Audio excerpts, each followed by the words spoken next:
শুরু করছি। আসসালামু আলাইকুম রহমতুল্লাহি ওয়া বারাকাতুহু।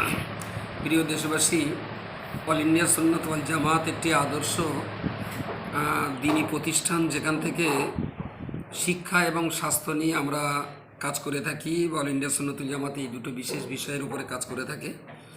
তো আপাতত আমাদের অল ইন্ডিয়া সুন্নাতুল জামাত পরিচালিত প্রায় 86টার মতো মাদ্রাসা চলছে, আবাসিক হোস্টেলযুক্ত মাদ্রাসা, যেখানে একেবারেই ক্লাস 5 থেকে নিয়ে দাওরায়ে হাদিস পর্যন্ত পড়াশুনো করা হয়।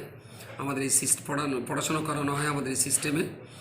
এবং 9টা মতো মেয়েদের মাদ্রাসা আছে, যেখানে এখন কম বেশি প্রায় 6000 মেয়েরাও পড়াশুনো করছে। আমাদের এই মুহূর্তে প্রায় 118টার মতো 138টার মতো কেরালা মডেল ইসলামিক স্কুল চলছে। তারই অন্যতম একটা শরিক হলো কাঠজালা ছেলে গোয়ালিয়া সিদ্দিকিয়া মিনিয়া খারিজি মাদ্রাসা।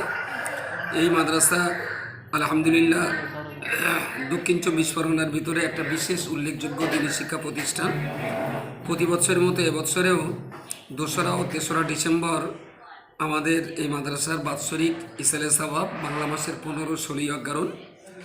তো এই 2 দিনের ইসালে সাওয়াব এটা মূলত মাদ্রাসার উন্নয়নকল্পে আয়োজন হয়ে থাকে। এবছরে অগ্রহায়ণ মাসের 15-16 তারিখে এই অনুষ্ঠান হবে।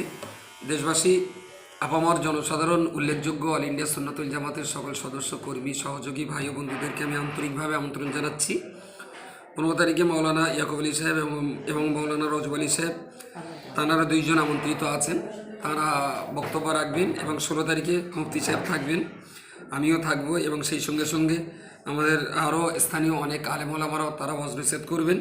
মাদ্রাসার সার্বিক উন্নয়নের স্বার্থে, মাদ্রাসার অগ্রগতির লক্ষ্য নিয়ে আমাদের এই ইসলাহ মাহফিলকে সাফল্যমণ্ডিত করার জন্য আমি অনুরোধ করছি।